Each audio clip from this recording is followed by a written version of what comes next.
Indonesia was strategically important. It had a huge population, and the CIA believed their Prime Minister, Sukarno, was going to open up the country to communism. The CIA was against Sukarno because he was too friendly towards the Communist Party in Indonesia. But he was not any kind of communist himself. He was not a communist dupe.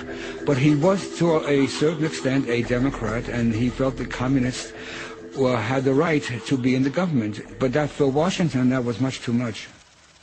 The CIA proposed a program of black operations, of covert propaganda that was disseminated through Indonesian newspapers, through Indonesian political parties, through the Indonesian army, that attempted to raise the specter of a looming Indonesian Communist Party takeover of the Indonesian government.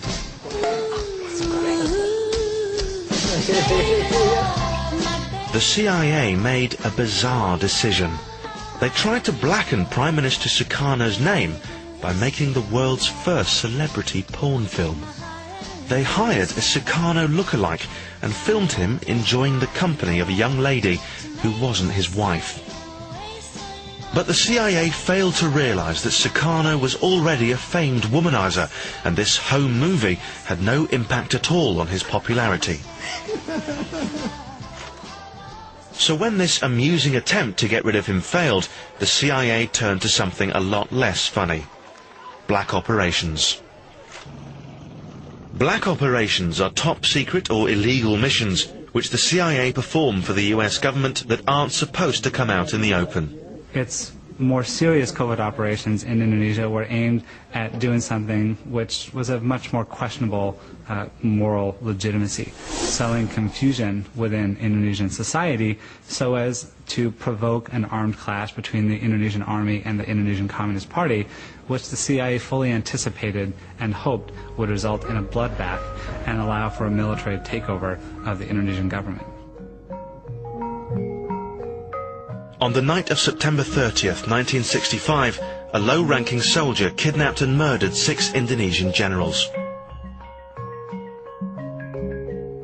The soldier claimed he carried out this attack to prevent the generals taking over the country in a CIA-sponsored coup. In the confusion that followed these murders, General Suharto and his army blamed the Indonesian Communist Party and mounted a coup to get rid of Prime Minister Sukarno.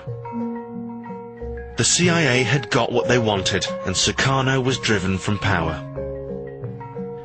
After the coup, the CIA worked together with the generals to ensure every single communist in Indonesia was killed. They gave the government of Indonesia a list of citizens who were communists, and this list was used by the government after the coup to start a massacre which took the lives of between 500,000 and a million people.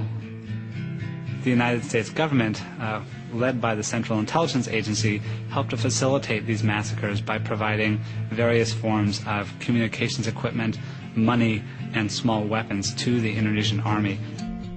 This campaign constituted one of the greatest campaigns of slaughter in modern Asian history. I think, as a historian and as an American, that it is one of the most morally troubling episodes in the history of American foreign policy, and one which the U.S. government has never taken any responsibility for.